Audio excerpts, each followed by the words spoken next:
Good afternoon, everyone, and very glad to be here. My name is Sebastian Fain. I am a partner in the M&A group at Freshfields here in New York, where I specialize in particularly cross-border M&A, but also have experience doing lots of complex carve-outs and spin-offs and a little bit of capital markets work in my past. And I've been on both sides of hostile or unsolicited takeover attempts and deal jumping activity. And so I'm very glad to be here, and I'd like my panelists to also introduce themselves. Sure, great. Hi, everyone. Margot Miller. I'm a global legal director at AB InBev. I'm based here in New York at our global headquarters. I think my title right now is Commercial and M&A. My primary clients internally are our global M&A team and our global treasury team. Also doing some capital markets work. We were joking that we just had a filing going in Hong Kong. You've been reading the news. We are pursuing a potential IPO of our Asia business, so it's been a busy time internally. I've had a few roles within the company on the regulatory and antitrust side before moving over to the more corporate end of things. Again, similar to Sebastian, mostly cross-border. The way that we're organized is a dual headquartered global office between Belgium and New York. And we have 6 geographic zones that each kind of operate as a company within a company. So my focus is generally on things that cross between zones. Good afternoon. I'm Sergio Letelier. I am the Deputy General Counsel for Corporate Securities and M&A at Hewlett Packard Enterprise. Hewlett Packard Enterprise is the spin-off from the big HP before we started slicing and dicing it. And before that, I was the lead M&A. I was the M&A person for the big HP, so had the pleasure of doing a lot of deals and slicing and dicing the company to get where we are today. So we'll get to it, but we've had the intention of doing unsolicited deals, or we've had people coming to us for unsolicited deals many times, but we will see, and that's part of the discussion, that these deals are actually quite rare. Mr. Fain? Yeah, so just to set the stage a little bit, they are quite rare, but not complete unicorns in the wild. In 2017, and we just rolled over, so apologies that the data is a year out of date now, there are about 15% of deals involve some sort of unsolicited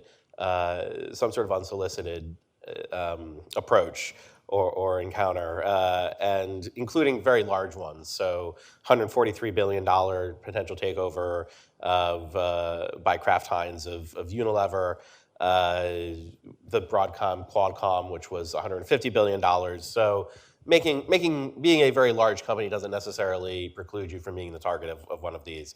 And one of the things that's very interesting, at least from my perspective, and when this was pitched to me, it was sort of pursuing an unsolicited acquisition, but we'll talk about both sides, is on that pursuit track, there are a lot of things that are very different than when you sort of start thinking about a normal deal. Are you willing to do a deal with no diligence? Are you willing to sort of get financing sources locked up for an indefinite amount of time? Are you willing to pay a higher premium? All of things that are sort of typical in true unsolicited deals. But that's a very brief introduction. I think we have a lot of interesting things to talk about. We want to make this as interactive as possible, so please do jump in, share stories, ask additional questions. I'll be very happy to answer them. So to that point of planning, and I'll start with you, Margot. So when you're sitting around in the boardroom, or when you are preparing to go into the boardroom and advise your board, talk a little bit about sort of what's sort of going into that decision from the beginning of who are we approaching and how is that going to happen? That is, I think that's exactly right. That's the starting point. And I think for companies like ABI and other companies as well, there is a fairly regular, for us, it's an annual board meeting that we call the annual strategy session. And it is outside of the kind of normal board process meeting where you're attending to normal business. This is really an opportunity for management and the board to sit down, sometimes also with external advisors, to really take a look at, okay, what's the world look like right now? What do we look like? How have we changed over the last 5 years? What does the landscape look like right now? And where do we want to go? Who do we want to be here, right? And so, for us, the focus has historically really been on our core business, beer. That has historically really kind of been our focus. So It's good business. It's a good business. It's enjoyable for the employees in terms of perks. But so our menu of options historically has looked fairly similar. I mean, obviously you do have smaller craft players that come up in the U.S. particularly. Obviously a huge surge of craft beer players in the last 10 years.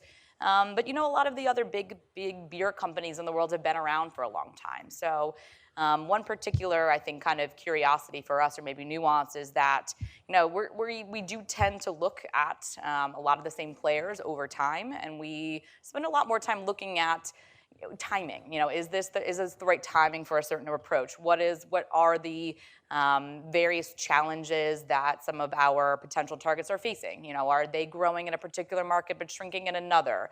Or is there reports that they are over-leveraged and looking to raise some money? Are they in trouble somewhere else?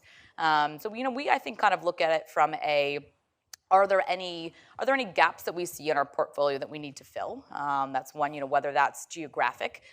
Is there an area where there's still some white space where we feel like we're not as much of a player as we can be? Or also kind of within, not so much geographic, but within the product portfolio. I think in beer, something that we've kind of seen and I think has been reported publicly is a trend towards premiumization. Our historic brands have been in more core. It's Budweiser, it's Bud Light, it's Busch, it's Natty Light, and that was kind of our bread and butter for a long time. But the thought now is we're really seeing a trend toward premium. So it's less of a geographic look and more, are there things gaps we can fill in the premium space? And I think then for other companies too that I've worked with in the past, it's a decision of, are you going to go into adjacencies? Is it the time to look outside of your core business? And I think those are some of the early considerations. And again, I think to your point, the board is involved here. I think we also do tend to rely on external advisors for ideas. I think because we have historically had such a focus on our core business, sometimes it's not really a blinders effect, but we are now, I think, becoming more open to either investment banks or our financial advisors to kind of say, hey, there's some other things you guys maybe should be taking a look at. Makes sense. Sergio, sort of following on that, is your sort of internal process any different? And then, so to make the jump from once you've identified someone, how do you sort of determine your way forward, particularly when you think that they might not be receptive? Sure. So the process is very similar, and I would expect that every strategic has a very similar process, having a pipeline of ideas, sources that bring new ideas, and a regular review. The one thing to say about unsoliciteds is I don't know that I have a pipeline of unsoliciteds. That's not the way it works. Mm-hmm. It's not that we have a secret category where we are going to go unsolicited. It's more, I think, a factor of the circumstances, a factor of who are you looking at. Generally, and I'll speak very candidly, in our industry, you will engage with the management of the company, you will engage with the board of the company, and it's based on the reaction of the board of the company or the management that you may consider doing an unsolicited. Mm-hmm. I'll switch to hostile, it's easier for me to say. And that's, I think, a very important thing to keep in mind, because it's not that, financial buyers may have a different view, some companies may have a different ethos, but I think the norm is actually to consider doing a friendly deal in the first place, and it's the facts and circumstances that push you into unsolicited territory. Mm-hmm. I think that's a really good point. And I think in picking up with that, it was something that the three of us, when we were kind of thinking about planning the session, that I think we all agreed on was, we've all had experience. I certainly do, and I know Sergio does in his industry. And I teed it up a little bit on my first point, but relationships and maintaining kind of long-term relationships in your industry is a really important thing. And I think to Sergio's point, there is a lot of kind of top-to-top, management to management kind of board conversations that are happening. Mm-hmm. And when you are considering the potential of going to the more hostile end of things, or you're kind of wandering into that territory, I think there has to be a lot of consideration given to making sure you're going about it in the right way. And if you are going to become a little bit more aggressive, really planning for that and how it could affect industry dynamics down the line. There's a lot of kind of players that we look at all the time, and there's a lot of reasons why a deal might not make sense at one particular point in time, but will make sense down the road. And if you kind of get to a point in negotiations or discussions where it's not going to make sense now, how you really need to think about managing that relationship so you don't burn that bridge or you don't string along someone that you want to be friendly with down the line. Absolutely. That makes a lot of sense, particularly given that, at least in your industry, I know for a fact there's been a lot of little roll-ups of craft beer producers, for example. I imagine that you sort of have conversations with them over time, and at first they may not be as eager to sell to ABI, and then circumstances change. If you're interested in additional information on innovation and M&A, I encourage you to check out the Transaction Advisors Institute, which is a robust source for knowledge on M&A best practice. We host a series of M&A conferences, run an elite M&A Academy, offer M&A masterclasses, conduct M&A research, organize the M&A Leadership Council, and publish a prestigious M&A journal. Members of the Transaction Advisors Institute include corporate executives, board members, and private equity investors that are interested in understanding the critical issues impacting transaction planning, structuring, and execution. I encourage you to get more involved in the Institute.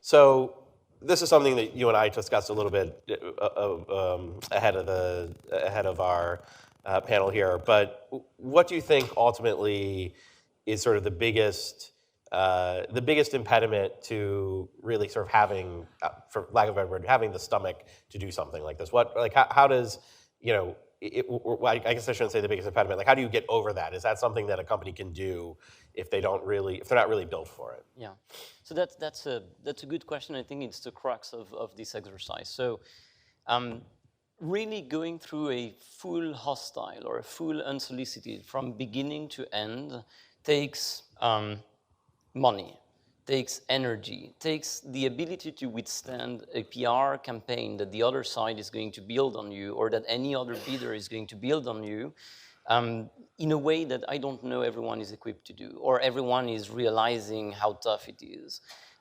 My very personal view, based on our experience, based on HP is known as being the nice guy in the room. We don't have the ethos nor the reputation of being very tough.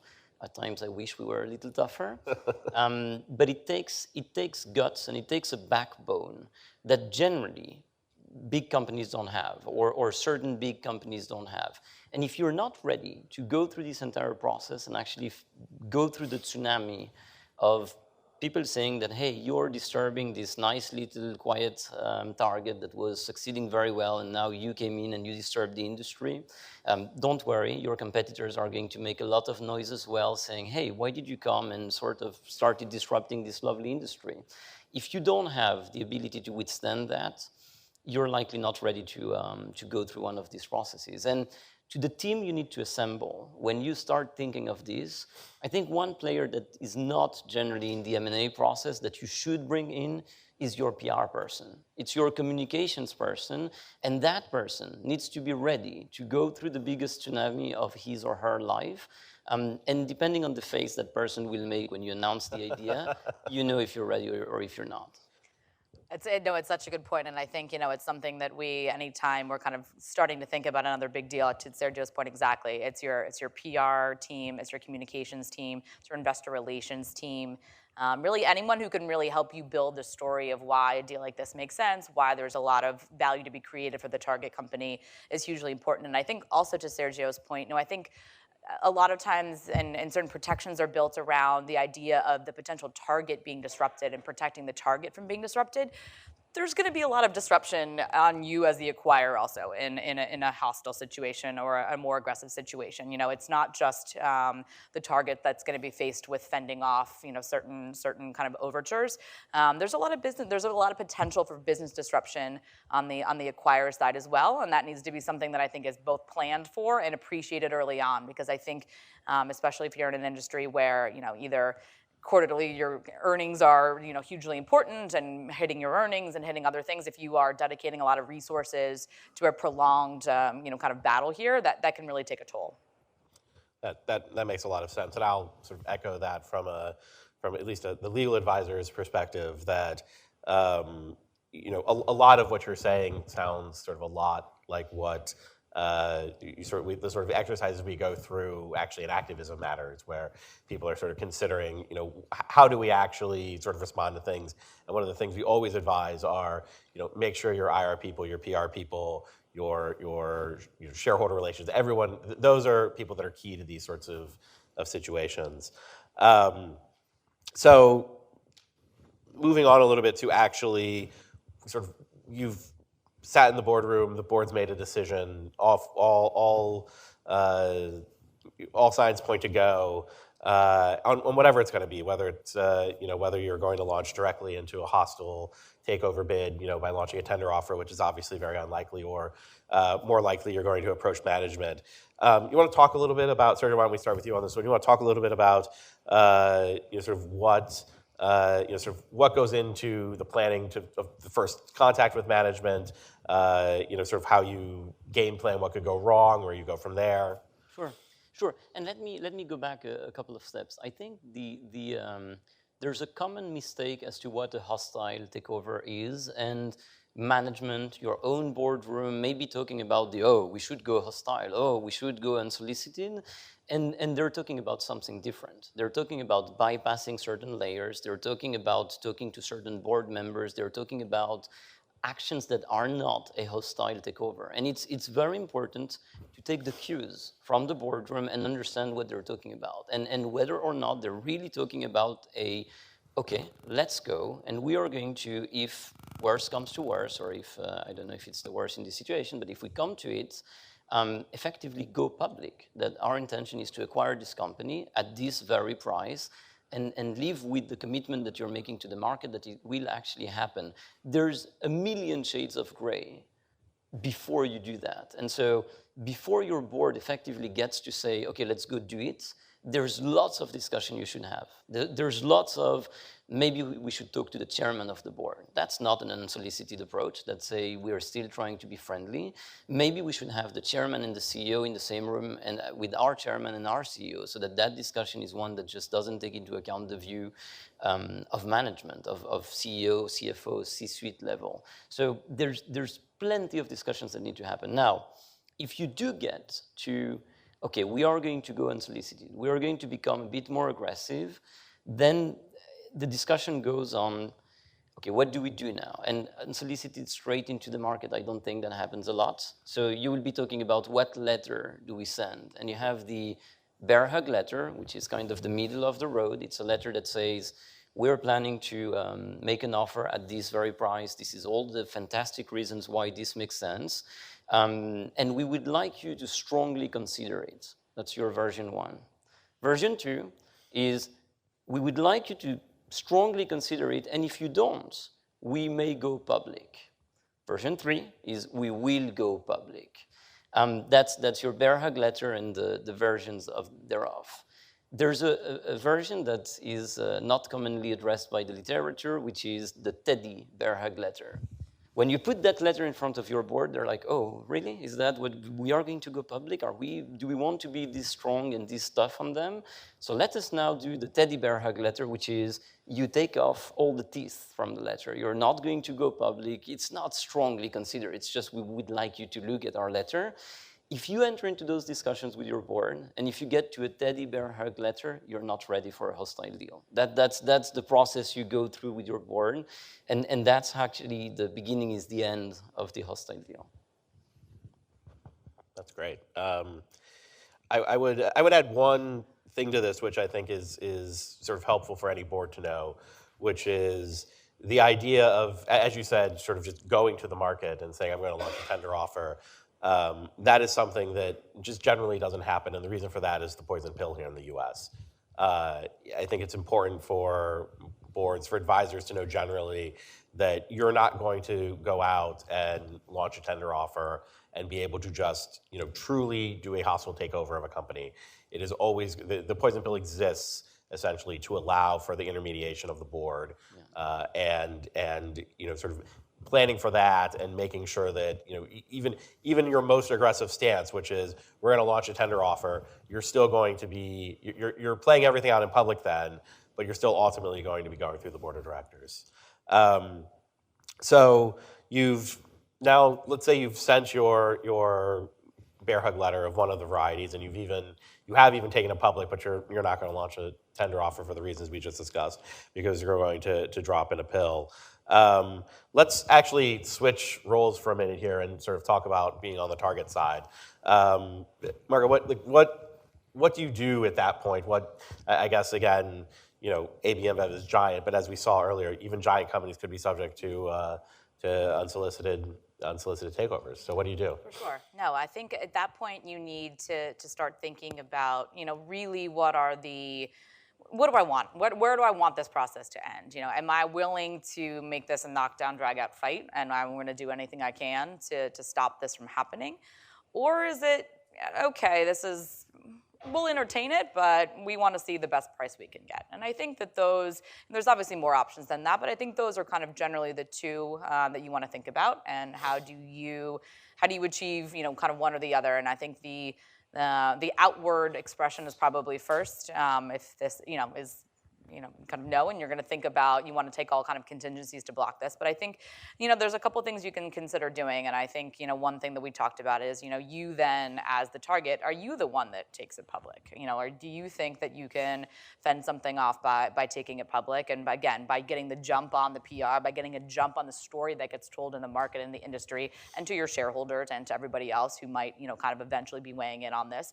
Do you want to kind of have the first shot across the bow in a way? Because I think, as Sergio was talking, it's not that likely in that situation that the potential acquirer is going to be the one that says, I'm going to make a public offer. There's a lot of potential, kind of benefit from being, I think, the first one out there to tell the story, and to kind of, start the narrative and begin the narrative. And I think that there's a lot of ways that you can kind of shape it from there. And I think something that is a potential there from the equity and the valuation standpoint. There's a big potential gain there, because I think from a number of angles, and I think we'll talk about it a bit later on, there are certain protections that are available to kind of protect the target of kind of a lengthy procedure in terms of a kind of a siege. You've got kind of your put up and shut up provisions in the UK takeover panel. And there's also, though, I think what you have to consider both from the target side and the acquire side, there's certain kind of regulations and protections that might exist outside of the U.S. internationally. The necessity to confirm rumors after a certain point. I think we spent some time talking about the UK takeover panel process.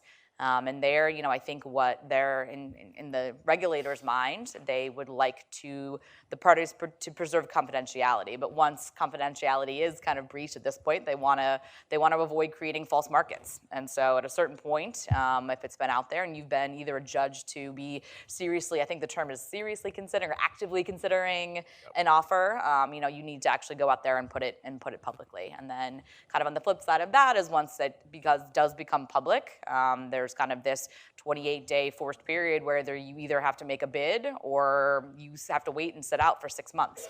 And again, there's certain protections that I think acquirers or targets can be kind of thinking about and how you can take advantage of that. And I think there's parties on both sides that will say that's either a good thing or a bad thing. I think the general perception is for certain deals, kind of this put up or shut up has kind of killed some deals. I think the AstraZeneca-Pfizer deal, I think that's generally kind of thought of as being killed by that put up or shut up period. I think our acquisition of SAB Miller was definitely influenced by it.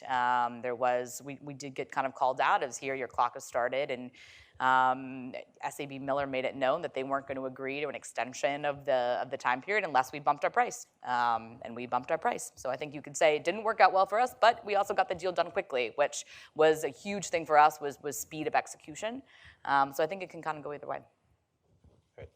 So maybe just one thing to add on so it should never come as a surprise. So the first thing is the real hostile acquisitions where there's been no context between the targets are extremely rare. So if you're the target, you know it's coming, or you can feel the vibes, and you should be prepared. And so you should have had time to do two things. First one, look at your defenses, real defenses. What's your board structure? Do you have a poison pill? Do you have these things? Can you adopt one in the process? Careful if you do that, because you'll be sued, but that's a different thing. That's good for the legal industry. The second thing, and that's the most important in my view, this is a battle that you win over the narrative. And so What you do is you prepare the narrative. You know that it will be public, that someone's looking at you, so you prepare the answer to that. And Margot, I think you're absolutely right. You probably go first out. You're the one saying, look, this is coming, and this is all the good reasons why this does not make sense. These guys are ugly. These guys are going to destroy the industry. These guys are, by the way, from a competition perspective, going to completely mess up the landscape. If you're a customer of ours, prices will go up. And you put that narrative out there. So if I receive a letter like this one, I should have done weeks of preparation. And when I receive the letter, I'm the first one out there telling the story the way I want it to be told. I think that's your best defense. That is a great segue actually to my next question is, the narrative is not only, of course, for the target's shareholders and board and management, but it's also for your own, and for your own shareholders in particular. How do you sort of manage your shareholder base during this process, given that they may or may not agree that this is a great use of resources, a good strategic move? How do you sort of deal with that? Do you want to?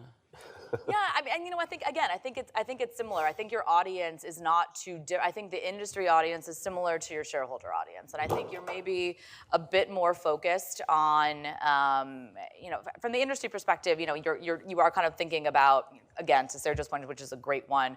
Prices are going to go up. This is going to destroy the competitive dynamic. I think for your shareholders is, this isn't. They're going to tell you all of this stuff about value creation, and here's all the reasons why that just isn't true. And I think, the kind of shareholder value becomes a bit more of a concern there. So again, I think it's just kind of one piece. But I think again, the way that I kind of think about it is that the narrative shouldn't be too different if you're thinking about your own shareholder base versus the industry. I think it's just a difference of emphasis and kind of what kind of is going to drive their consideration.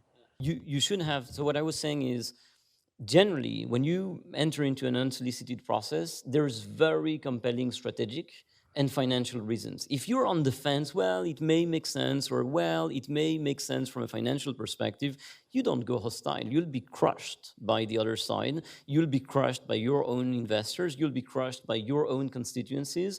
So generally, what you do is, it may be a very similar speech to your investors, but it's, guys, this makes sense. It makes sense for us. It will generate a lot of value in the industry and for you, my shareholders. Yes, it's going to be a painful process. It's not going to be the easiest process. But at the end of the day, the reward is way bigger than the pain we're going to go through. That's how you speak to your own investors. It's helpful. So you both mentioned a little bit about regulators. So it's all great to win the hearts and minds of your shareholders and their shareholders.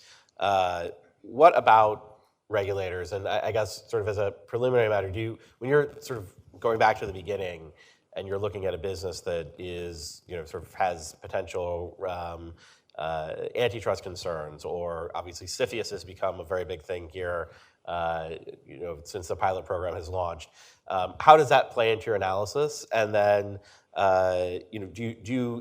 can a business that has serious regulatory, this is not either of your businesses, but say one that is, if you sort of something in the energy business somewhere that there, how does that sort of play into your decision? Do you just take a step back and say, we'll never be able to do this?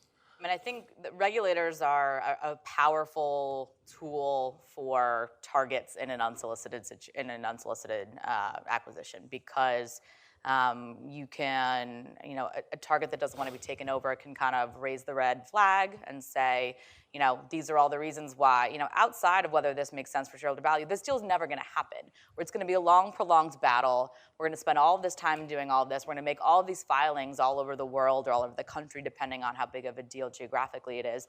But this is never going to happen.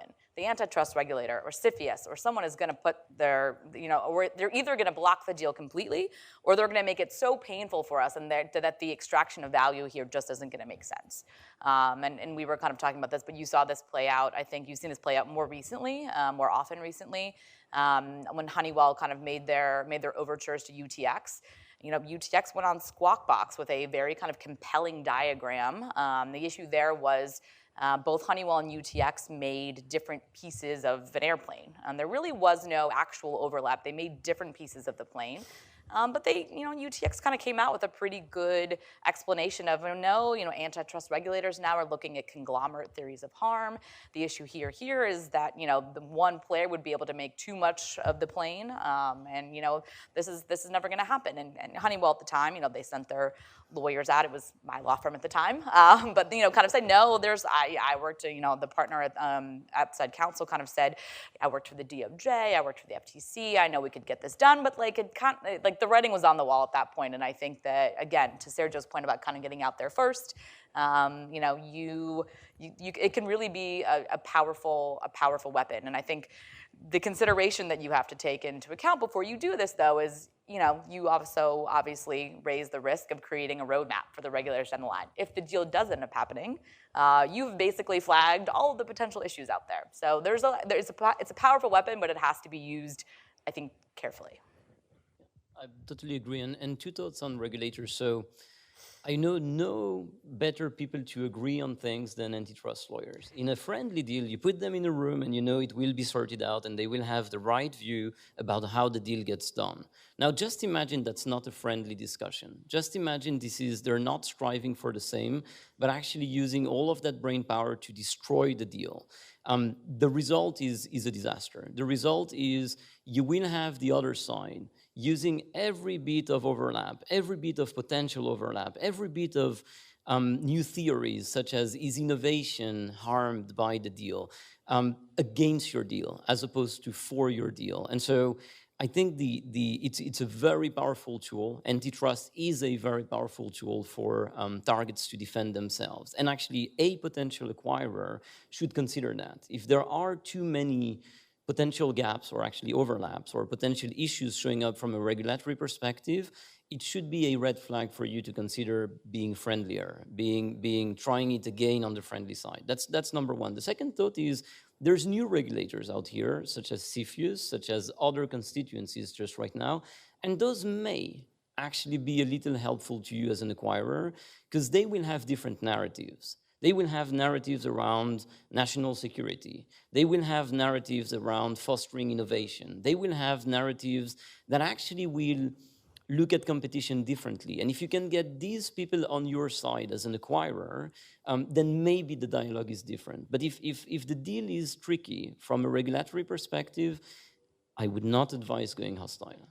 Yeah, just I think to even kind of go further on that, I think in the antitrust view, a lot of times if you do have a tricky deal, what you want to do is go to the regulator early on and tell a joint story of why a deal makes sense. If you are in the hostile situation and dynamic, that's going to be a lot more difficult to be able to kind of come up with a story that both parties are willing to tell the regulator about why a deal makes sense. And I would say also on that point, a lot of times if you're in a hostile situation, you're not getting a lot of diligence on the target. And so one of the things that, especially in the US, that get filed early on, if you do end up doing a deal with the antitrust regulators, are all of your documents, internal documents, that are kind of talking about the industry, talking about your strategic plans. And if you don't get a look at those ahead of time from the target as the acquirer, those documents can end up being very damaging to a deal. And if you're in a hostile situation, you're not going to be able to kind of, I think, prepare for that and really be able to tell your best story. And I think to Sergio's second point about kind of where regulators can be helpful, one other area is I think we've seen a lot more of this kind of public emphasis on public interest type of commitments. And we've seen different type of regulators, have more of an emphasis on that. And as the acquirer, I think you can develop a good story that can be helpful for you of saying all the things that you're willing to do in certain communities, investments that you're willing to make, that can help you, and you can get some other, kind of important stakeholders more on your side. Yeah, that's helpful. I think in particular, I don't know, has either of you seen or thought about places where sort of national interest, and maybe you'll see this less than you will because of the industry, but although I think beer is very important in national interest, where, for example, where you're sort of having, a target where you look and you say, gee, this business is currently owned by or has been recently acquired by someone that really shouldn't have acquired it, and kind of surprised that slipped through. Maybe this is an opportunity to sort of, do a little rabble rousing and actually have a chance to buy the business? So yes, it happens. The discussion now is, and typically on say, CFIUS concerns, foreign investment concerns, and particularly China, there is a discussion. There is always a narrative around look, we may be saving this company from being acquired by people you don't want it to be acquired by. You may be saving certain technology. You may be saving certain dynamics within the market by coming in. Now, it's a difficult point to hang your hat on, though, because we've seen it. The wind blows very quickly one side and very quickly the other side, and you don't want to engage your assets and engage your company in something that can be a year, 2 years long process with the winds that we have these days. Great. So we don't have a ton of time left. I can't actually see the clock, but I think we have maybe a little bit of. It's fine. I think we've got time to cover maybe one or two more topics, and then we'll go to questions. So sort of skip to kind of what is, maybe kind of the absolute longest that this could take, right? So you imagine that you do go sort of hostile. You launch a tender offer and you launch a proxy contest, and the other side has put in a poison pill. Do you have any thoughts? And I realize neither of you would. You've already said that this is probably not something you would do, but nonetheless, I'm going to ask a question. Do you have any thoughts on kind of winning that long game, waiting out the long game, and kind of what you do when you're really in a protracted kind of in the trenches kind of battle?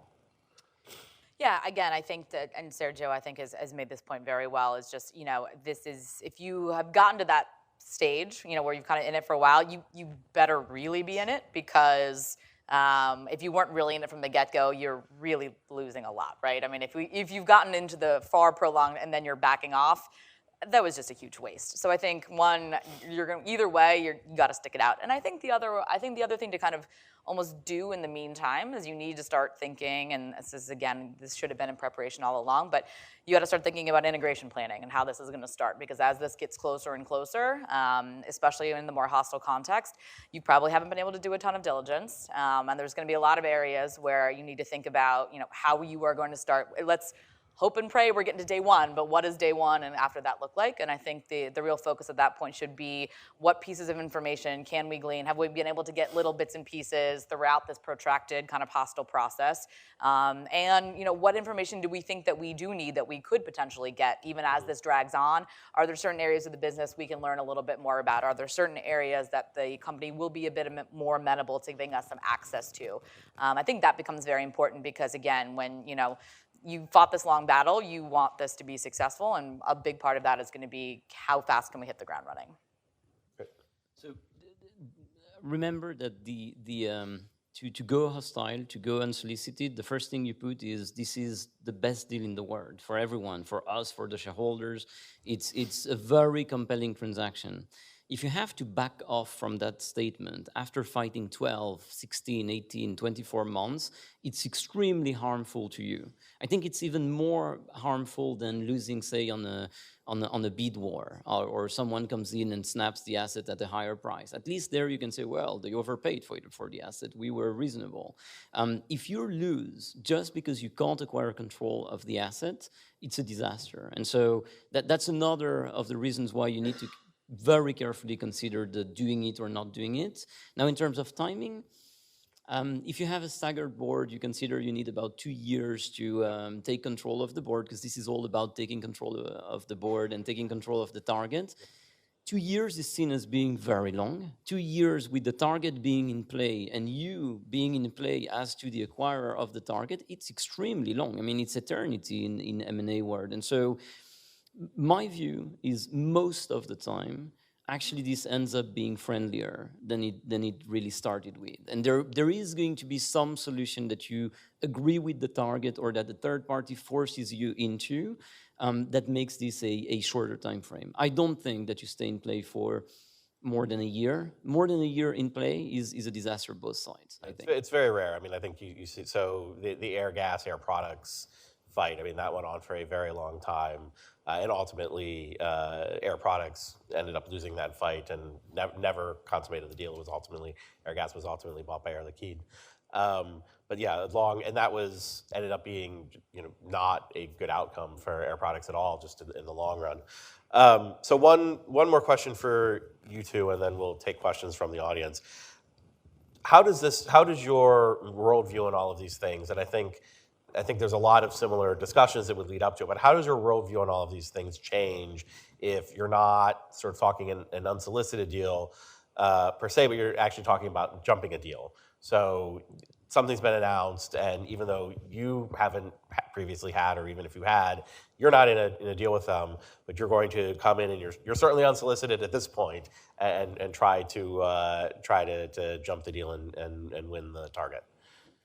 So that we've done, and we're nice people. So we're really not the people that would go hostile, but that we've done. And I think the dynamics are totally different, and for one good reason, which is the target board and management have made the decision that a deal made sense. They just said a deal makes sense with someone else. So when you come in and you actually top a bid or enter into a bid war, you're not seen as why are you, you should have left them alone. These guys were happy without you. No, they were in play, and you're coming with a better offer. You're coming with a more compelling solution for shareholders. And at that stage, it's a comparison between, the target is almost out of the picture. It's a comparison between the offer of bidder one and bidder two. And one of our most successful deals was acquiring 3PAR out of Dell's hands by topping Dell's bid and winning 3PAR over them. Second benefit is, if you're truly hostile, you've done zero due diligence. I mean, you've done public diligence, but there's zero due diligence that has been done on the target. If you come on topping a bid, well, the first bidder, who is friendly, has done a lot of due diligence. And so if you trust that that bidder has done enough diligence and came to the conclusion that, okay, the target was worth X dollars a share, then you can, in a slightly safer way, you have to trust the bidder, but you can trust big companies to do a good job at diligence. You can trust that actually some review has been done, and that if it's someone who's comparable to you, that you're in a much safer territory. So dynamics are, in my view, very different, and very often the targets will be bound by no shops, by they can't retract their recommendation, and so they will be remarkably silent. That's really what happens. But as soon as you break the ice and you're the bidder, you're the winner, it becomes a friendly process. You're not in this protracted, do I need to get control of the board? How do I now unwind the peel? It's a totally different process, I find. Anything to add to that, Margot? Or? No, I think that's exactly right. I think the dynamic is just very different, and I think it becomes more of a consideration for the potential company looking in. I think we have to sometimes take a step back when we see a deal happening in our industry. Sometimes there's some people internally that kind of say, oh, well, they're trying to buy them. Like, we either can't let that happen, or like, oh, if they really want them, that we should be looking at them. So I think often it's a little bit more of a don't get too quickly kind of ahead of yourself of why. A deal still needs to make sense for you as an acquirer. And I think we've seen that a little bit, not just for ABI and in the beer industry, but in other industries also, where you can't kind of let the competitive dynamics of not wanting a competitor of yours to kind of gain control over an asset if it really doesn't make sense for your business. And I think that just goes back to the very original point of you need to really be staying true to your own internal strategy and your portfolio planning and all of that. Right. And just words are important. Someone doing a hostile deal is seen as a raider, and unless you're an Oakland Raiders fan, it's not super positive. People coming in with a topping bid are white knights. I mean, that looks much better. But that's important. That's the narrative, and that's why a topping bid really isn't. It's hostile towards the bidder, not towards the target, and that's quite important. The risk is it can be an expensive proposal, because you're in a bid war, and if the other side reacts, it's like, who will stop the first? But you don't have all the risk about this falling apart and you being seen as the bad guy that even got to do the deal. Well, thank you very much. I once had just as an anecdote, a merger of equals jumped. And that, at least where there isn't a theoretical target and acquirer, that felt very, very like an unsolicited bid. But thank you both very much. That was incredibly helpful to me, just as a practitioner, to kind of hear the insider's take on what people are doing at clients. And I'd like to open it up to questions from the audience. We're particularly curious if anyone here has really dealt with a fully hostile acquisition, either as the target or the acquirer. Darn. We would know it by now. Yeah, someone would probably be jumping out of their seat. Sebastian, if you don't mind, I'll start. Sure. We've looked at some data recently about activist campaigns, of which about 20%, give or take a year, are driving for an M&A outcome. It occurs to me, if you don't want to be the bully launching the campaign, what if you just partner up with an activist who can be the bad guy and drive that process? Clearly, there's pros and cons in this type of an arrangement. But to that point, is there actually an agreement? Is there an agreement with an activist to pursue a hostile? Is it a negotiated term sheet? Are there conditions? Are there reps and warrants? I mean, how does this work in practice? Well, so I'll start with this. I mean, my personal view is that it's sort of aligning yourself with an activist in that way is potentially very dangerous to you as a bidder. It certainly can yield fruit if you are going after. If you want to let someone be the bad guy, it can be useful. But that said, there's not actually other than the fact that you're attaching this person's name, the activist's name, and probably some of their money to it, I don't know if you really sort of get the benefit of getting to stand on the sidelines, because as soon as that activist files their first 13D, which is a disclosure document requiring in the U.S. requiring anyone who owns more than 5% of shares to disclose that. The agreement between you and the activist is going to become known. So if you were trying to stay on the sidelines and let the activist go and start hammering your competitor as to all the reasons they should sell this division, and oh, by the way, here's the perfect person to go buy it, I think you lose that advantage very quickly. And to me, just sort of in my practice and seeing what I've seen, if you sort of corporates and activists make strange bedfellows. And you are, I think, opening yourself up to risk there. The best thing to do, in my view, is to try to, sort of do the things internally that need to be done to avoid kind of having confrontations with activists, if that's avoidable, and kind of reaching out to them proactively could lead to more harm than good. Yeah, agree. And two things. So the first one is having an activist, joining forces with an activist when you're yourself potentially a target for activists is a difficult endeavor. And it's difficult to convince your own constituencies that makes sense. And there's a lot of risk in that. The second thing is, what we've seen recently is actually activists are setting up their own funds, and they are in some ways the exits, which I think makes more sense, because at that stage they're preaching for their deal. They have a fund that will come in and be the M&A exits. That's more sensible and less risky than the and we have these guys lined up to acquire you. That's you can leverage the existence of an activist. I don't think that you team up with an activist. Yeah. I was going to say never, but I can't see us kind of going that route. I think everything that Sergio said, but also, you're introducing yet another variable into an unpredictable process. And I think you really do set yourself up for an eventual misalignment of incentives. At some point, you're going to have a situation where your incentives aren't totally aligned. And, I think it creates more harm than good, or the potential for more harm than good. And I think if you're an industry player and you're keeping your ear to the ground, or not so much to the ground given how loud that activists can tend to be, you're going to know what it is that they're going after. They're going to be very clear as to what they view the right things that a company should be doing, whether it's return of capital, whether it is spinning off a division or something like that. And when you're in that industry, that coming along, in addition to sort of doing a little bit of internal looking to make sure that you're not next on their list, that is sort of paying attention to that can lead to, that's a great time actually to make a very friendly overture and say, if you were considering wanting to sell this division, we think we'd be a good home for it, and we'd like to help you out. And I think that is better from your own internal point of view, and for your stockholders and your other constituents to other constituencies than actually sort of aligning yourself directly with an activist. And let's go back just to the basics, which is, and that's how we started this discussion.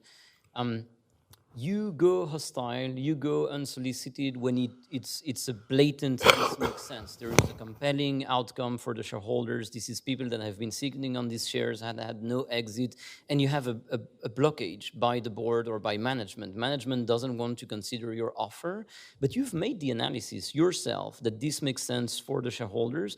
I don't think you need to rely on activists to do that analysis or preach a deal for you. If you came to the conclusion that, yes, this makes sense to the shareholders and the board is blocking it, you don't need a catalyst. You don't need someone, a middleman, to get to it. Actually, that middleman is dangerous.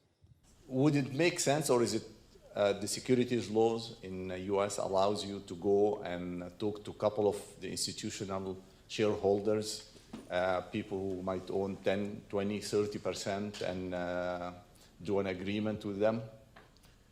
So I'm happy to. So there are risks in doing that. You can certainly talk to people, but there are proxy solicitation rules and tender offer rules that may make what you are doing deemed an unlawful solicitation or sort of deemed sort of commencing a tender offer before you've actually published the paperwork for it. So I mean, there are ways to do it. You just have to be very careful, and you have to be, you don't want anything on the record saying, we're about to, we are interested in buying all of your stock at this price, and then going and talking to shareholders. You're potentially in for some SEC trouble then if you're not doing it the right way.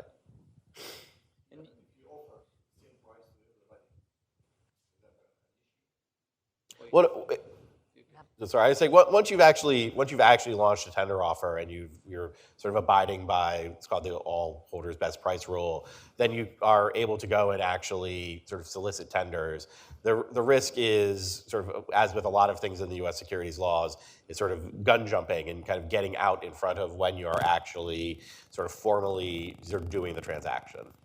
And that's true sort of in the proxy rules, the tender offer rules, the registration statement rules if you're going to be offering shares.